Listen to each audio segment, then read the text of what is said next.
Now, if you've been following my previous videos, which I'll throw some links in here, you'll find this chap familiar. He is a 10 Thunders archer from Weird Games, and this paint job is still work in progress, but I've been enjoying the model so much that I thought it was worth throwing out my first review video. So I'm going to take a look at the whole set and introduce you to the other two models. This is the sprue on which the models come. As you can see, one of them has already been removed, of course, because he's been built and painted. Very detailed sprue, very typical of the manufacturer. That's Wargames Factory in China, and they're making these on behalf of Weird Games. This kind of piece, these separate feet here, and this kind of semi-torso is very typical of Wargames Factory, which is giving a very flexible approach, but you get these teeny tiny heads.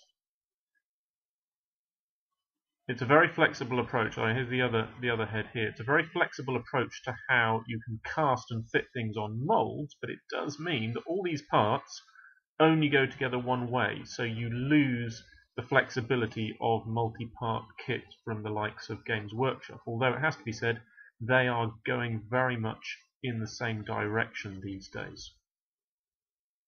So to illustrate what I mean, here is the second of the two archers, and you can see it's made up of 1, 2, 3, 4, 5, 6, 7, 8 parts, and this one is 9, 10, and 11 that I've already put together. Yeah, that little foot there, that is a separate part on this kit. So it's 11 pieces, although the single arrow is optional. But still, it's a pretty detailed model. Let's have a look and see how it goes together. Here he is. If anything, this is even more dynamic than the one that we've seen already. He is leaping through the air, landing on one foot, or possibly taking off from one foot, it's hard to say, whilst drawing his bow. It's a lovely design, traditional Japanese Kyu bow, with the arrow placed near the base and held high up above the eye line.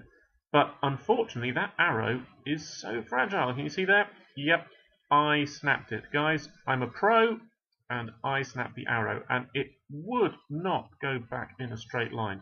Didn't matter how I arranged the arm. That was pretty frustrating. However, as you can see, the result for a line type model is extremely good, but that foot is bothering me. I don't like this jumping pose. I feel like it's asking for too much suspension of disbelief. So I'm going to do something a bit different with that to base it. This is the base that comes with the models. It's a 30mm round lip base that comes with all the Weird models. And you're supposed to, of course, pin or glue this guy down to the base like that. I'm not going to do that though. We've already got a rock base on the other one that we've seen already, so I'm going to repeat that theme on this model.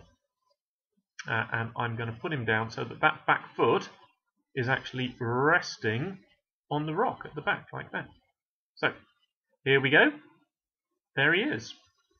That took a little while to finish, but this gives you a really good impression of the dynamism and design of these pieces, which is very impressive.